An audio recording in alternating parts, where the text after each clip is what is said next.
So we all saw the writing on the wall that Jey Uso was going to lose the Intercontinental title to Braun Breaker due to some kind of bloodline interference. The writing was on the wall there. They want him to be a part of this long-term bloodline story, and we saw it coming. If you thought that he was going to retain, then you were lying to yourself from the beginning.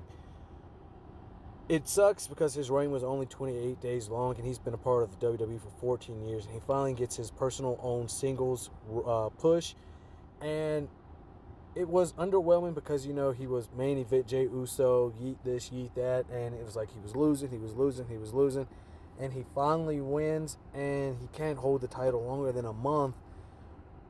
And I know that he needs to be a part of this overall bloodline story because he was there from the beginning. But I posed the question, what was the point of putting the strap on him in the first place? Yeah, I know he deserves it more than probably anybody else on the roster that's a singles champion that's never won. But if you're just going to immediately take it off of him, why give it to him in the first place?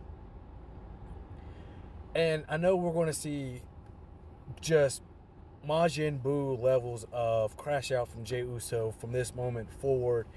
He had already begun to crashing out when he showed up to SmackDown that week and was talking to Solo and Jacob Fatu crazy. And it's still going to take a lot from Roman Reigns to get him to forgive him for all of the narcissistic actions that he put on him the entire time. And I really hope it's worth it. I know it's going to be worth it. This whole Bloodline story hasn't had a dull moment yet. It's all been cinematic cinema. I just used the same word in two different ways. And I trust Triple H. Unlike a lot of people, I trust him to pull this off better than Vince could have done it ever. And I just hope that he gets another singles push once this concludes. And who knows how long it will be before this storyline concludes. This can go on past this next Mania. Who knows how long it'll take before to get the final conclusion that everyone feels worthy of. And, I would like to also see Jimmy Uso get a singles push. That's just personally me. I'm really interested in seeing if he's going to show up on SmackDown this weekend and fuck with them then, or do we see Jimmy approach him again? Do we finally see Roman approach him? Where's the wise man Paul Heyman at this point right now? Who's going to be the fourth member? Is it going to be Sami Zayn? Or are we going to see Zilla Fatu finally sign to WWE?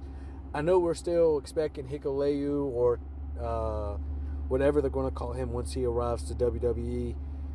I just know that Jimmy and Jay versus Tama Tonga and Tongalo or Tama Tonga and Jacob Fatu or however they're going to mix it is going to absolutely cook. And when they finally bring the Usos back, and hopefully they bring back the Uso Penitentiary, that would be absolutely fire because that's what they were at their peak. That was their best promos, the best storyline. They were putting on their best matches. I hope it pays off for everybody. I do. And I am up to my neck into this storyline to see where it goes from here forward. Let me know what you think in the comment section. Was it worth giving Jey Uso the title, or should they have waited until this storyline was finished so his reign didn't feel lackadaisical or that it was for nothing? 28 days isn't a long time. He's been there 14 years. He deserved a multiple month-long championship reign because he's not going to go back against Braun Breaker for the title. That storyline's cooked. It's on to the Bloodline story with Jay, Roman, Jimmy versus Jacob, Tama Tonga, Tongalo, and Solo Sikoa. But that's just me. Let me know.